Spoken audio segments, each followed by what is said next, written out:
Hang on to your seat, baby, cause this one's a screamer.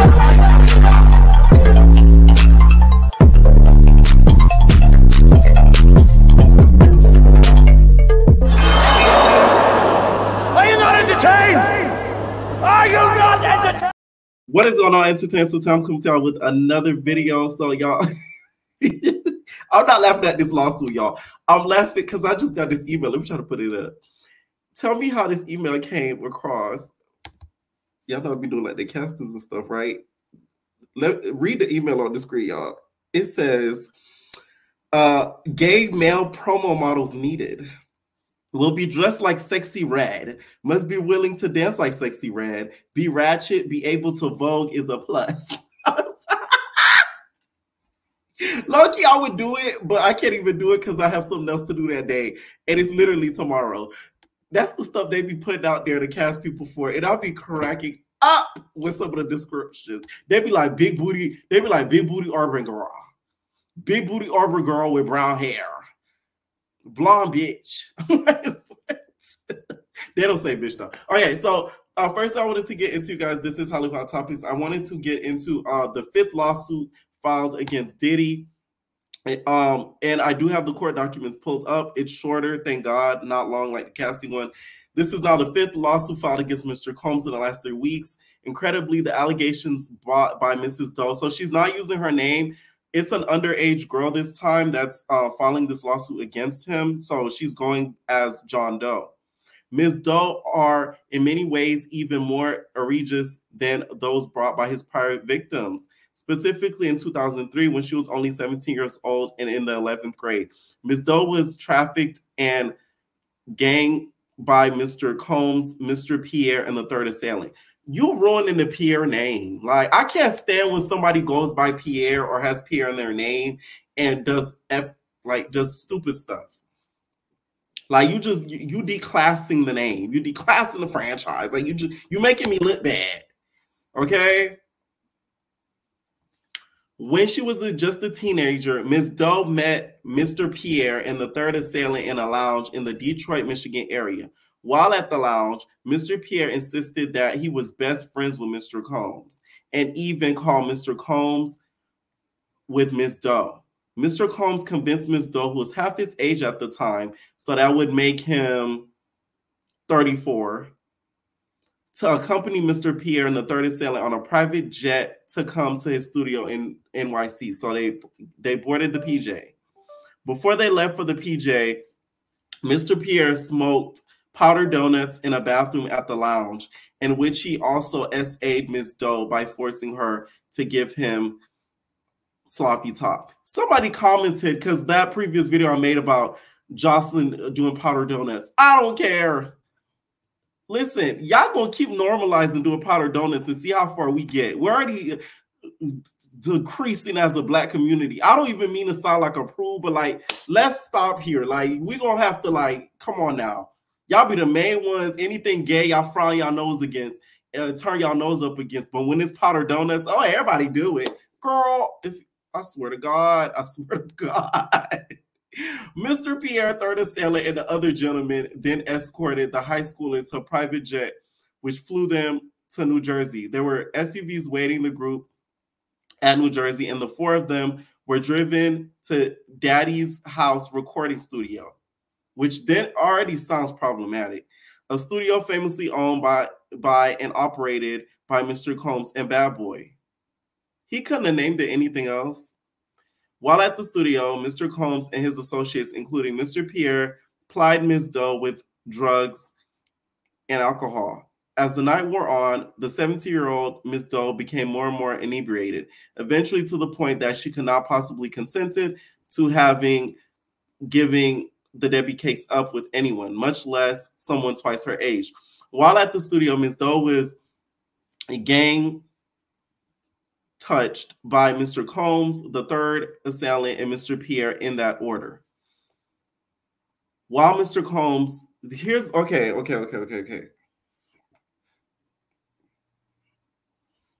If she was heavily inebriated and she may have not remembered specifics, how did she know that it was in that order? I'm not saying I don't believe her, but I'm just saying, like, what's being filed. Because I do believe her.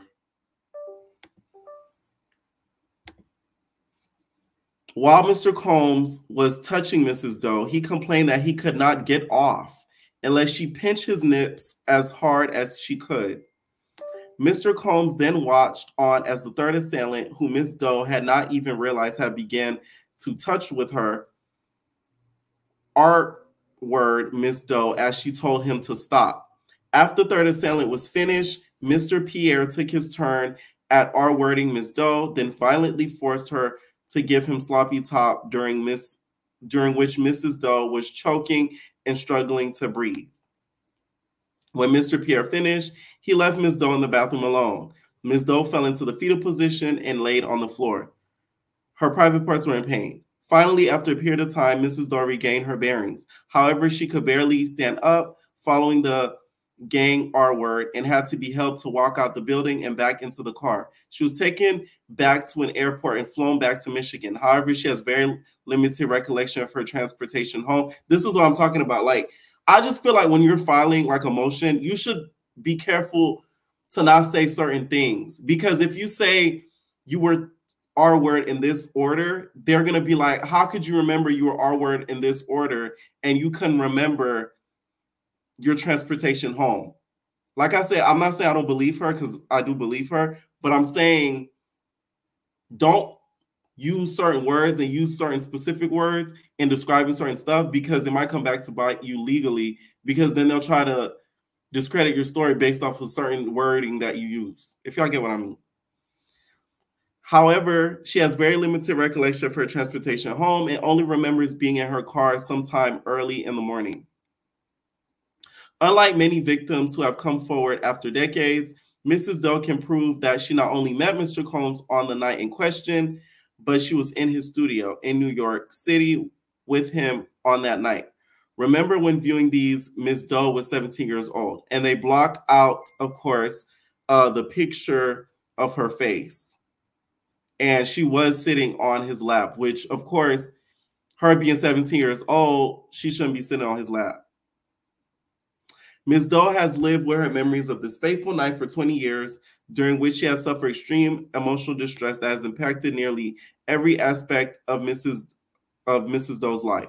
Ms. Doe's face has been blurred in the following pictures for the purpose of being private. Her life and personal relationships.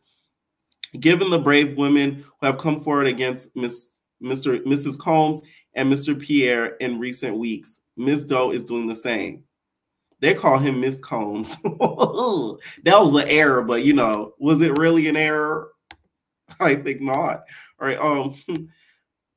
To that end, Ms. Doe brings this action seeking injunctive, declaratory, and monetary relief. You can't forget the monetary relief against defendants in violation of the Victims of Gender-Motivated Violence Protection Law, Gender-Motivated Violent Act, NYC, which we talked about in another video. Okay? So here are the factual allegations.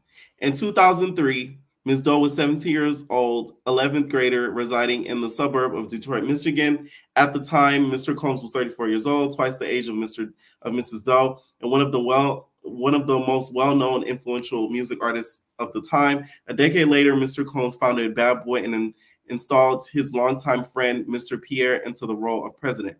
At the time, Mr. Combs had many connections to Michigan, including among the Black Mafia, BMF, drug trafficking, and money laundering. I know BMF is thinking, how did I get in this?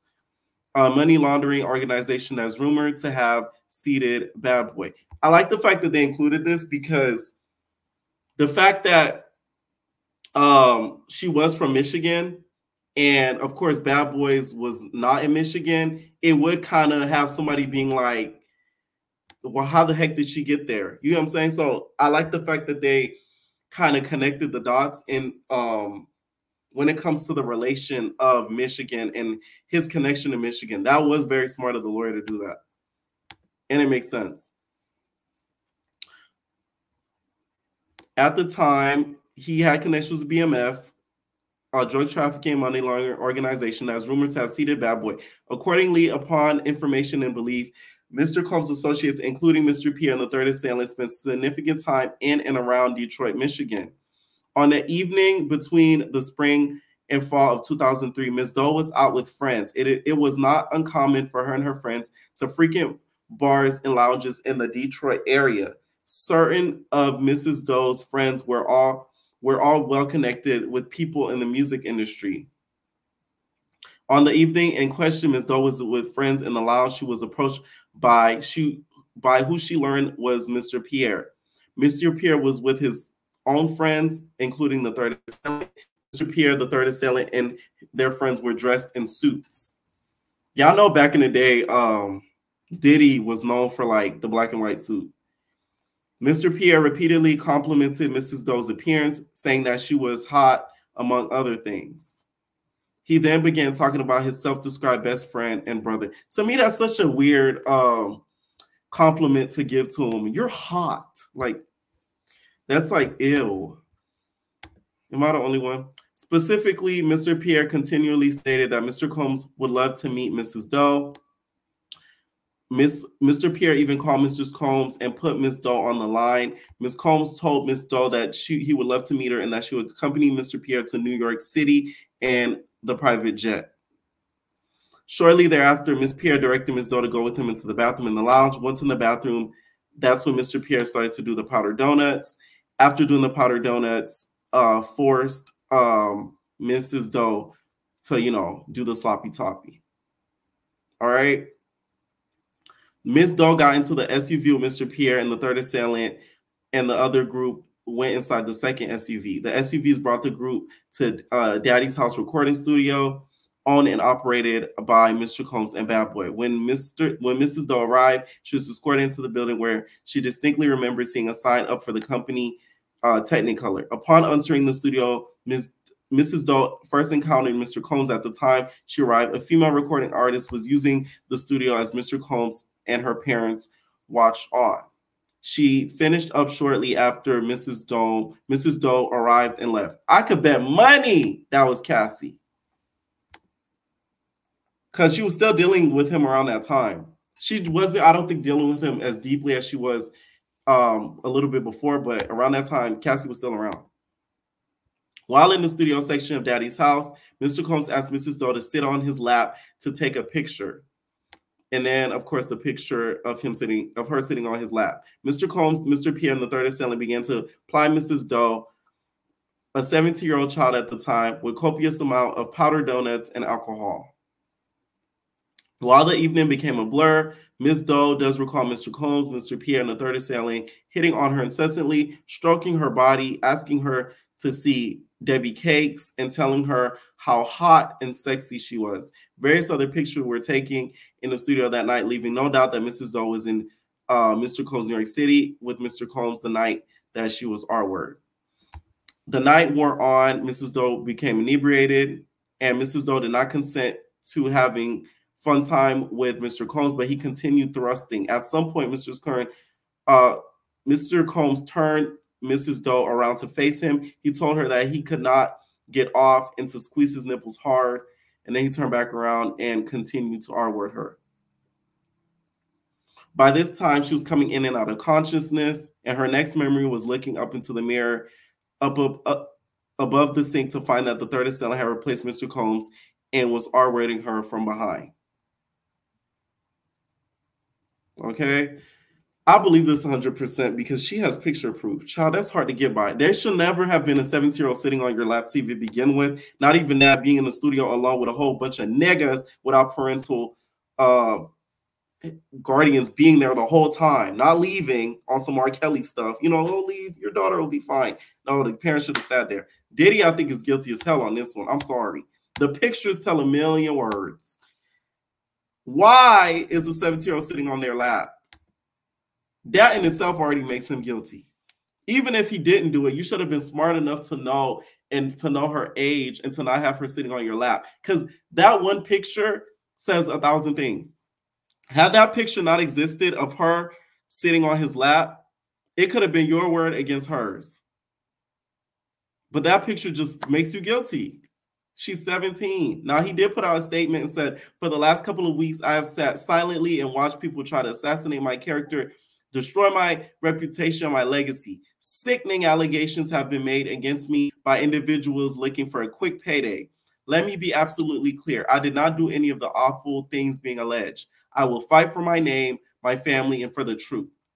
Now, the reason why I'm more keen to believe her is because she's not only including him, she's including other people. So, in my opinion, if somebody were lying or trying to get some quick money, it would just be him. The fact that she's putting other people in there, that more so tells me she's actually telling the truth.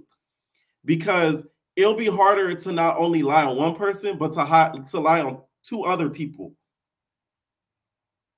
That's hard. Because those 2 other people, let's say they didn't do it, they're going to have an alibi. They're going to have their story.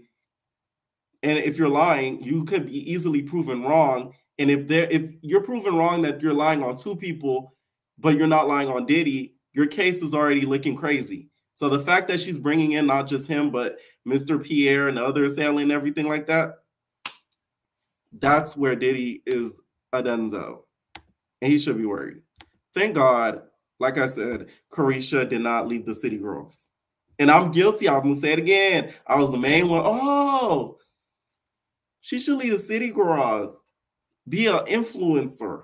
No, I was wrong.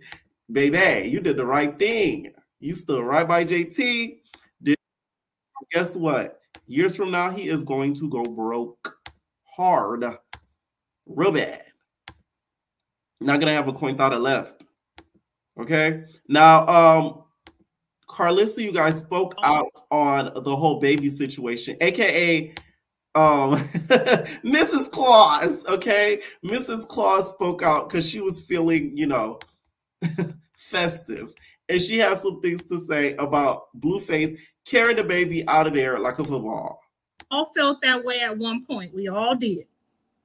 But Jonathan held that baby up like Kunta Kinte, cold and freezing outside, like he was rescuing the motherfucker from the goddamn slave ship. He had the motherfucking baby in one arm like a football, ain't have no coat or nothing on Jesus.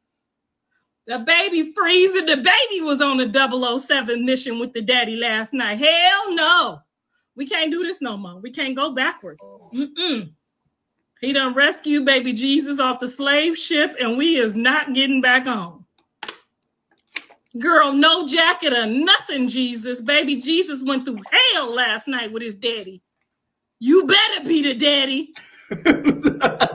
Let's talk about last night's live a little bit more. He went live with Whack 100 and basically was saying how should he get a paternity test. He kept talking to Jason Lee just about the baby in general. Jonathan knows that's his baby. Let me tell you why Blueface does not want to get a paternity test. If he gets a paternity test and gets proven to be the father, Chrisean has already legal papers to put him on child support. He does not want that. That's what it is. Because best believe if Chrisean puts him on child support, I feel like his care for the baby will lessen. Because he's going to be angry. Because now you're on a payment plan. Jaden does not have him on that payment plan. Jaden's a free agent with the babies. He doesn't have to pay a coin. And the fact that he put her out like that is, to me, is crazy. Jaden, if you go back, you're a bigger dummy than I thought that you were. Because it's like, not only he embarrassed you, he showed that he cared for other women way more than you. He put you out. He made you be in the same room as his other baby mom, which his other baby mom has talked relentless amount of shit about you, disrespected you, and had a baby with you, on you, when you were dealing with him. Jaden would be a big dummy to go back at this point. Proposed to you, the list don't end, proposed to you in front of millions of people on social media, acting like he was going to take you serious, knowing damn well he wasn't. Shit. That baby gonna see 20 years from now that you had him dangling. Talking about the Power Rangers you didn't want to babysit. You ain't want the Power Rangers to babysit. Girl, like the slave, he had a baby like he was rescuing him off the slave ship or not. I was watching this shit like, God damn, was they finna give what did he rescue him from the slave ship? Somebody come on now. That was a long fucking night. We was all up praying for the Power Ranger. All felt that way at one point. We all did. But Jonathan held that baby up. One thing you can't say is Carlissa not funny, okay? Now, I suspect something's going on with the baby, okay? And like, I'm not even trying to be funny because the way that Chrisean is tweeting, it's like she's not talking about herself, but she's talking about a situation. She said, dying sounds easier than living sometimes. She said, I don't really be trying to express myself in a negative way, but damn, sometimes I wonder why for real, okay? And then also, Chrisean's friend, Marsh, aka her bodyguard, we're really going to be on from the descriptions. She reposted this video of Junior's christening and said prayers for Junior, and then with the heart sign.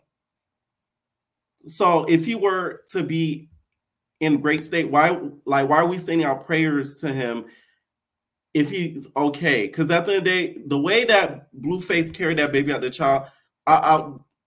that house, he should have no fans left. You carried him like he was a prop. Like, you know, you got a bag of groceries, you just carrying it like you're not taking care of it because you know it's about to get eaten or something.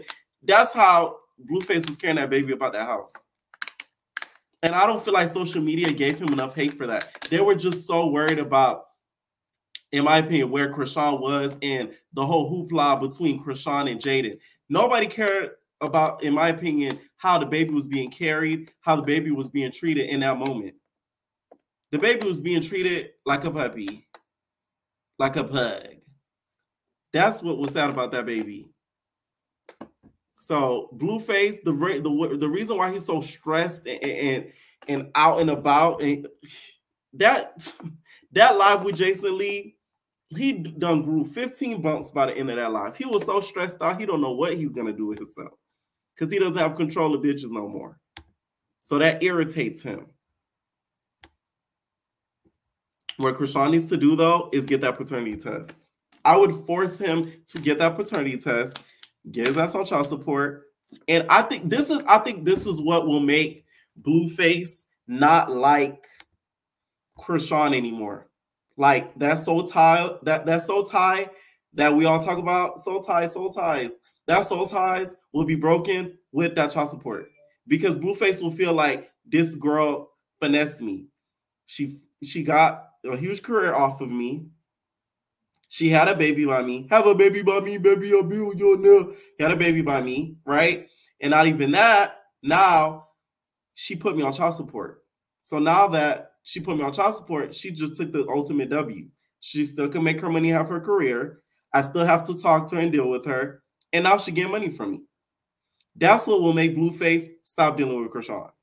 Because one thing about Blueface, if y'all don't know, he's a cheap motherfucker. He loves his money. So when you mess with his money, you mess with him. So if Chrisean was smart, force him to get that paternity test. And if Chrisean is hesitant, is the baby actually his? Because why are you hesitant if the baby is his? I'm just saying. Also, Marsh, something was up with that live. You can't, like, the way that she spoke about Blueface. Did you guys ever fuck? Like, I want to know. Because it's giving you guys fucked way before before Blue and Rock ever became a thing, or it was a thing, if they ever were. You know what I'm saying? Like, it gave a little bit of that. Like, you've had the dick, and it's like, whatever, like, I know he's a piece of shit. Did anybody get that impression? Because I got that a little bit, like, thinking about it. I'm like, wait a minute. Like, you do the calculations, and that's what I got. So I hope that's not the case, because then all of y'all is really, really, really, really sister wives. Okay, like super sister wives. All right. Now, Carlos, you guys sat down with Latavia from Destiny's Child, and this interview was funny in a lot of ways. First of all, Carlos, Why does Carlos's laugh is like a sentence? This is Carlos.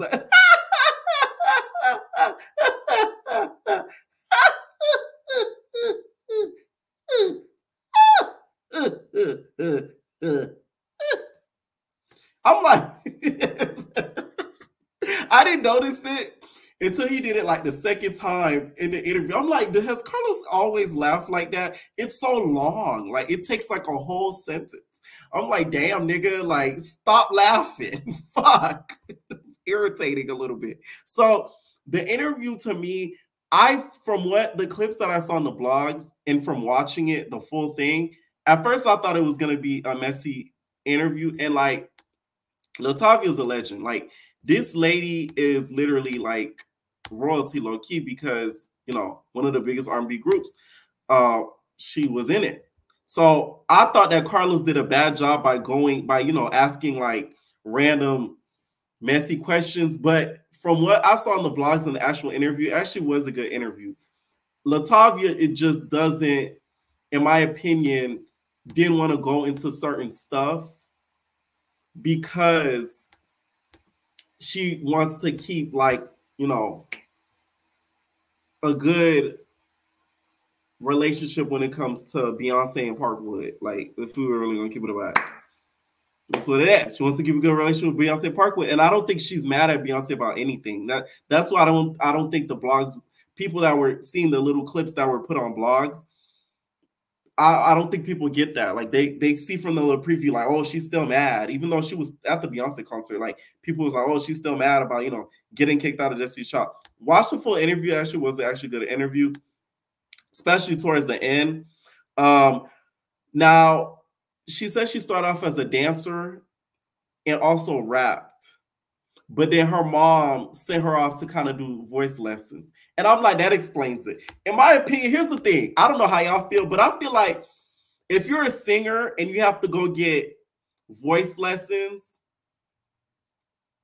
and vocal lessons, I'm not saying you shouldn't have to, but if somebody's like, hey, you should do this because it may not sound the best, in my opinion, you're never going to be as great of a singer as somebody who is naturally born with that gift. If y'all get what I'm saying, like, if you don't already have it in you, it's hard to teach you, mama. Like, some things you just born with. Like, it's just like, it's in you. Like, so nobody could sit down. You can't sit down in class and say, do this, do that, do, like, it's like, you can, but it's never gonna be as good as somebody who just, like, they ain't had to take the class to know. So I'm like, okay, now it makes sense. Now it makes sense. Because we all know she's not the best of singers or whatever and stuff, especially, you know, watching R&B divas.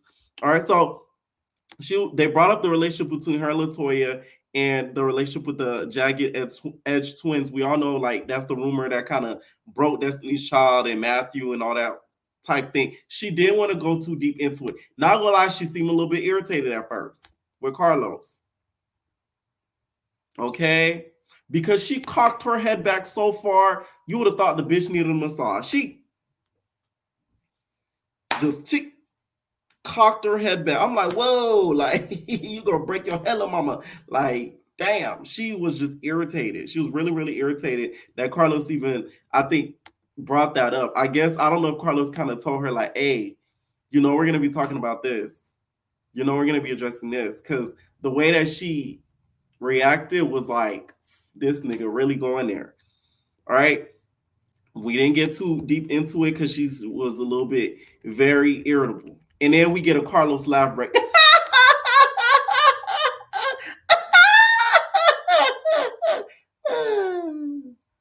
Okay, we got about like 6 or 7 of those. Okay, 6 or 7 of the Carlos laugh breaks. We got to have those. All right. Now, she talked about how the group was very cohesive before, like, the breakup and stuff like that. She said if one person didn't want to do something, nobody else did it. I said, damn.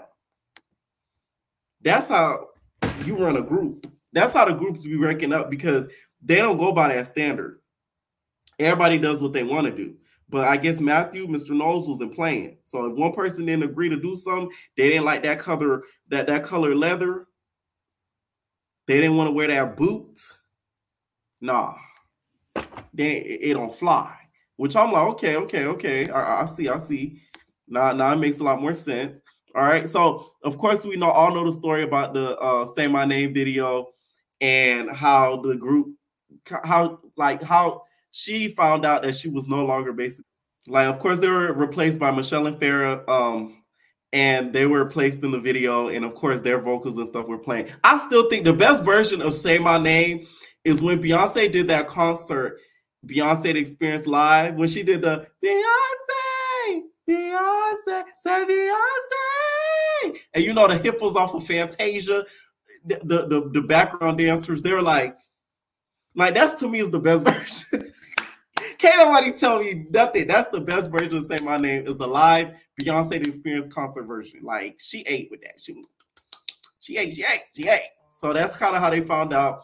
She didn't really talk about that too deeply. I kind of wish she would, because then I wanted to see, like, hear what was the reaction with your family, with you, your manager, you feel me, your friends, because that is crazy. Like, imagine you in a group, you record a song and then they do a video, but you're not in the video, but your song, you hear your voice. I would have choked. Okay. So she was saying that she was with one of the Jagged Edge Twins for about 10 years. Nobody really knew about it because Carlos gagged. And Carlos starts to, talk a little bit about deeper in her life, and talked about, how after leaving Destiny's Child, she was depressed. So she started to turn to powdered donuts and alcohol. She did admit it to doing it, which I thought was bold of her to do, because she really didn't have to. I didn't know that detail about her. So I like the fact that she was open and dealing with it.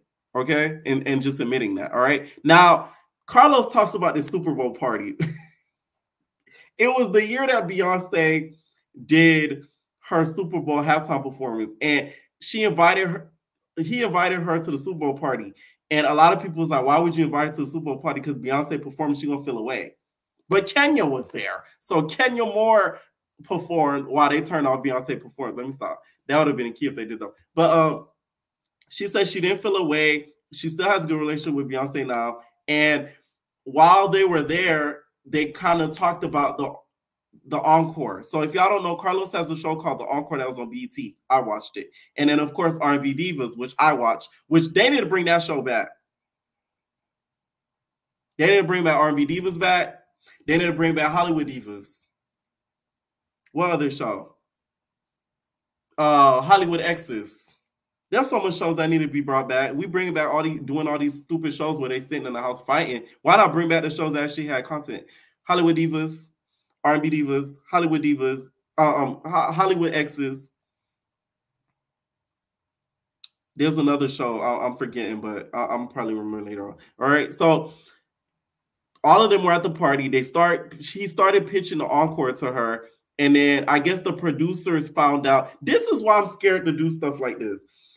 Any of my entertainers that know that I've talked to in deep, I have ideas that I've shared with them that I want to do producing wise, because my dream is to produce a show. I'm scared of this, what happened to Carlos, because I swear to God, I'll be so mad. Y'all know I cannot stand a motherfucker copying me. So imagine that happens to you. So he was producing the show, whatever, and next thing you know, R&B Divas came about, and they heard that she was, I guess, going to be a part of this show. They took her from Carlos. They approached her, I guess, with a contract, signed, sealed, and delivered. She did the show. She ended up doing the show, R&B Divas. She was supposed to do the show with the Encore or whatever. She said after this, Carlos ended up finding out through her. Carlos ended up found out through her. She told him, and then he was like, oh, okay, good luck. They didn't speak for years because Carlos is mad as fuck. Carlos is probably a Virgo, because that's something I probably would do, because I'll feel away. I ain't gonna lie to you. I would, okay? So she does R&B Divas, which that show made her look so bad. It's not even funny. It made her look weak. It made her look mute. And the most important thing, it made her look like she can't sing. They made it seem like she had a frog in her throat. They'll be like, Latavia, can you sing for us? And then she'd be like, You've been playing this game. You know how Erica Mena did on Love and Hip Hop? You've been playing this game long time before. I felt so bad watching that show. I'm like, why are they doing this to her? Like, her edit was crazy. It made her look so bad. So she says that watching it back, she was pissed because it made her look crazy. And like, it made her look like she was getting bullied. And it made her look like this like timid type of person. And she didn't like that. So I was like, damn, that sucks. Like, that really sucks. She also talked about the Wendy Williams interview where Wendy asked her to sing. Oh, this Wendy was so bad. I remember that 100%. That to me was one of the funniest moments too. And she says the producer asked her to do that. I call cap. I get you trying to be nice to Miss Wendy, but Miss Wendy's messy. I like Wendy. I'm messy too. That's why I like Wendy. So I think Wendy really did want you to say that. She just told you, the producers told me to do that to make you feel better. I think Wendy wanted you to sing for sure. So yeah, believe what you want. I'm gonna let you keep living it up. Not paying your taxes, like Jocelyn said, okay? But I don't think the producer told her to do that. Like, no, that was Wendy. So she did say that looking back, she liked all the girls or whatever, and like went doing R&B Divas. So she was shocked that like they was talking shit about her in the confessionals, because some of the stuff they tried to make it seem like she was just like a trash like artist. It was just really bad. Like that show, if y'all go back and watch her season, it didn't do her no favors, like at all. Okay, and that was really about the interview. She really praises Beyonce, and they sort of teased the tour. Now, if this tour happens, I'm going. I went to the Renaissance tour. I ain't see the film yet. I'm gonna drop a video on the film recap because I gotta watch it. I'm gonna drop a recap because, like, you know what I mean? But I do think though that they are gonna do a tour eventually. They're just keeping it hush hush so that way it's not spoiled like at all. All right. Let me know what y'all thought about the interview if y'all did watch it. Now, there's a picture of Lil Meech that's going viral. And I could talk about him because he's alumni. Hi, alumni, nigga. Okay? Yeah, I know. If anybody ain't know, y'all, we're at Tuesday School. I like to mention that so I could feel a little better about myself. I'm playing. Anyways, I don't know why he posted this picture. I don't get what's the point of it. I don't get if he's trying to show off the fact that he's wearing designer jeans. But it looks suspect. And I don't get the point of it. It's like he's asking for people to talk negatively about him. I don't know if he was just trying to see how it fits his butt or what. But I just don't get the point. And a lot of people started to go in on his nails. And the reason why I'm even talking about this is because you guys are the reason why his nails are dirty. Let me tell you guys why. Any dude that goes and takes care of themselves physically, y'all automatically call him gay. Y'all automatically say he's suspect. So if he were to be caught at a nail salon, get his nails clean, y'all call him a faggot.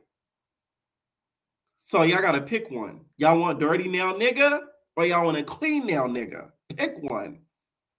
That's my problem that I was with this post. Everybody kept going in on his nails, and y'all the first one to call him gay. Now, did I get those vibes at school? No. Okay? And y'all know I would say it if I did. Okay? But this video, I mean, this picture, though, he could have left that out, like, for real, for real. Like, seriously. British, you guys, is asking for more time when it comes to her sentencing. She does not want to report to jail before Christmas. She feels as if she didn't get enough time. They said a reality TV star reportedly sent the judge a motion for delay in her sentencing so that she could spend Christmas with her daughter. Williams was sentenced to 4 years in prison after pleading guilty to 15 felony fraud charges. She is scheduled to be sentenced on December 11th. However, she is hoping that she will be able to spend Christmas with her 5-year-old. According to the court documents, her lawyer stated that Williams has yet to find appropriate living arrangements for her mother, who will be watching her daughter while she sits in prison. They also argued that she needs a little bit more time to help her daughter deal with the transition. Ms. Williams and her mother have been working to find the necessary place they believe she'll be able to move in by the end of December. A little bit more time is needed to get a suitable living place for them. They have been working on it. They'll not need more than a 30-day extension to get all these issues finalized. A new surrender date of January 11th has been submitted in the filing. After being sentenced, Williams' lawyer filed an appeal arguing that their client wasn't being treated as a first-time offender due to her celebrity status. They are currently looking to have the verdict overturned in a higher court. Now, I don't think the verdict should be overturned because British, to me, is clearly guilty. And the reason why I don't think the verdict should be overturned is because not only you did what you did, I feel like British, because she came back on Basketball Wives. When she came back, it didn't seem like she had a lot going on. So what were you using all that money for? Designer, labels? Because my whole thing is, if I'm going to hit a Jouat, I'm going to invest with the Jouat. You get what I'm saying? I'm not just going to buy frivolous shit. I'm going to buy a little bit of stuff here and there, but I'm not going to spend all the money on the frivolous shit. I'm going to use it to make more money. And I don't think British did that. And that was her issue. And that's why she had to keep doing the fraud, keep hitting the Jouat. Okay? You're supposed to hit the Jouat one time and make sure the Jouat don't make you have to go back to the Jouat. And that's what British lacked at. Okay? That's why I want to hit up Smiley. I just want one Jouat, and then I'll be good. Okay? Now, do I think they should grant her this 30-day extension? Yes, only because of the child. And I have a soft spot for kids. So the fact that the kid is an innocent party in this and doesn't have a secure place to stay, I do think that they should allow her to have that date. But I don't think the ruling should be overturned because what the fuck was you doing? Okay? Let me know what you guys think down below about some of these topics. And we're out, babies. No personal thing.